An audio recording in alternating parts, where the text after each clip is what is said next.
Dear learners, আসসালামু আলাইকুম। ধারাবাহিক প্রিপজিশনের লেকচার সিরিজের পার্ট 3 তে আপনাদের সবাইকে স্বাগতম। আমি আপনাদের একটা স্ক্রিন শেয়ার করছি। Please have a look on the slide. So dear learners, আপনারা জানেন আমি ধারাবাহিক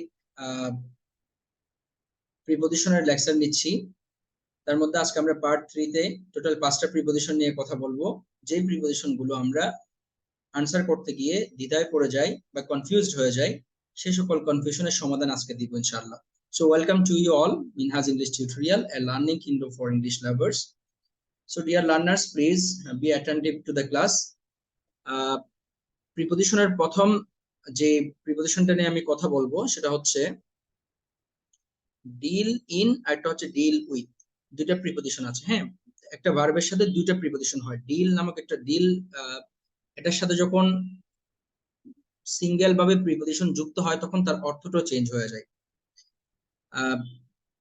এখানে একটা বাক্য আমি লিখে দিয়েছি, he deals dash rice but does not how to deal with customer, বা দুইটাতে ড্যাশ আছে, কোনটাতে কোনটা বসবে।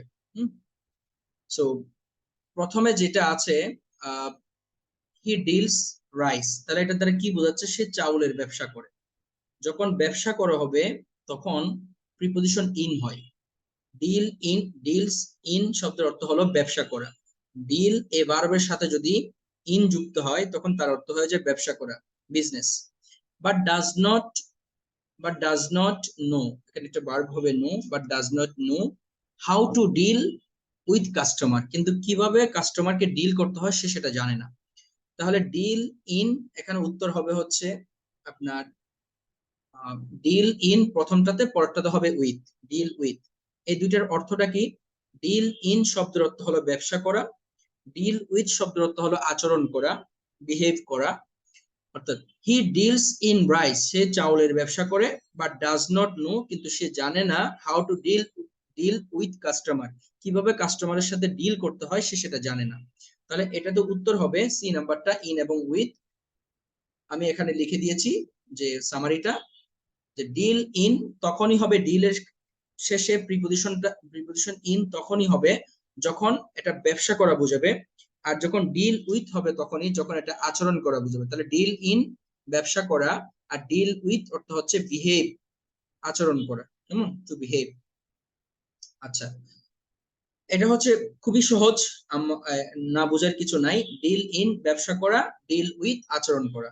তখনই প্রিপজিশনের সাথে ডিলের সাথে উইথ হবে, উইথ প্রিপজিশন হবে যখন এটা আচরণ করা বোঝাবে, আর যখন ব্যবসা করা বোঝাবে তখন ডিল ইন হবে। এটা আর বোঝার কিছু নেই। সো আমরা নেক্সট স্লাইডে চলে যাই। এখানে আমি আরো দুইটা অ্যাপ্রোপ্রিয়েট প্রিপজিশন নিয়ে কথা বলবো। দেখেন, এটা হচ্ছে he was unable to account dash the mistake. একটা হচ্ছে I have a savings account with dash Exim Bank. এখন প্রশ্ন হলো, অ্যাকাউন্ট নামে একটা ওয়ার্ড আছে, অ্যাকাউন্ট। এই অ্যাকাউন্টের ক্ষেত্রে প্রিপজিশন উইথ হতে পারে, ফরও হতে পারে। সো কখন কোনটা হবে?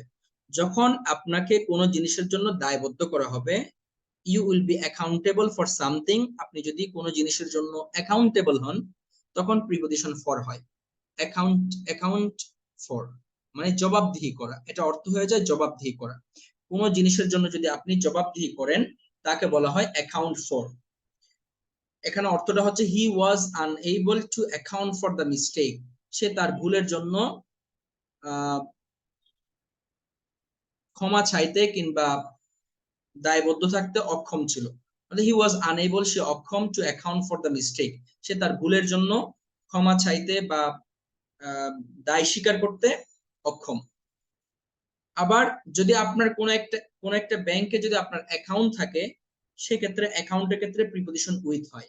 I have a savings account with Exim bank, Exim ব্যাংকের সাথে, এক্সিম ব্যাংকের মধ্যে আমার একটা সেভিংস অ্যাকাউন্ট আছে, তখন প্রিপজিশন অ্যাকাউন্টের পরে উইথ হবে। সো এখান থেকে আমরা যেটা শিখলাম সেটা হলো অ্যাকাউন্ট ফর হবে তখনই যদি জবাবদিহি করা বোঝায়, অ্যাকাউন্টেবিলিটি বোঝায়, বা কোনো কিছুর জন্য কোনো স্বীকারোক্তি দেওয়া বা দায় স্বীকার করা বোঝায়, সেক্ষেত্রে অ্যাকাউন্ট ফর হয়। আর অ্যাকাউন্ট উইথ হবে যদি ব্যাংকে আপনার কোন একটা ব্যাংকের সাথে আপনার যদি অ্যাকাউন্ট থাকে, সেক্ষেত্রে অ্যাকাউন্ট উইথ হবে। যেমন I have a savings account with Islami Bank, I have a savings account with Exim Bank, etc. So আমি আরো দুইটা অ্যাপ্রোপ্রিয়েট প্রিপোজিশন নিয়ে আজকে আলোচনা করব। সেটা হচ্ছে অনেকে আমরা এই দুইটা প্রিপোজিশনে কনফিউজড হয়ে যাই যে কল ইন হবে নাকি কল অন হবে, কখন কোনটা হয়। আচ্ছা, কল ইন অর্থ কি আর কল অন অর্থ কি, অর্থের উপর ডিপেন্ড করে এটা বসে। যেমন কল ইন শব্দের অর্থ হলো কাউকে ডেকে নিয়ে আসা, আর কল অন শব্দের অর্থ হলো কারোর সাথে সাক্ষাৎ করা। যেমন এখানে বলছে কি call dash a doctor to check up patients health, মানে রোগীর অবস্থা চেক আপ করার জন্য একজন ডাক্তার ডেকে আনো। সো কল ইন হবে, কল ইন শব্দের অর্থ হচ্ছে ডেকে আনা, কাউকে ডেকে আনা, টু ব্রিং সামওয়ান, কাউকে নিয়ে আসা, ডেকে আনা।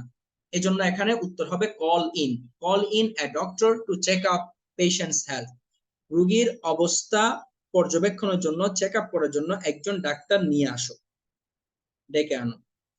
আবার সেকেন্ড বাক্যটাতে বলছে কি the ambassador called on the president, ambassador প্রেসিডেন্টের সাথে সাক্ষাৎ করেছিল।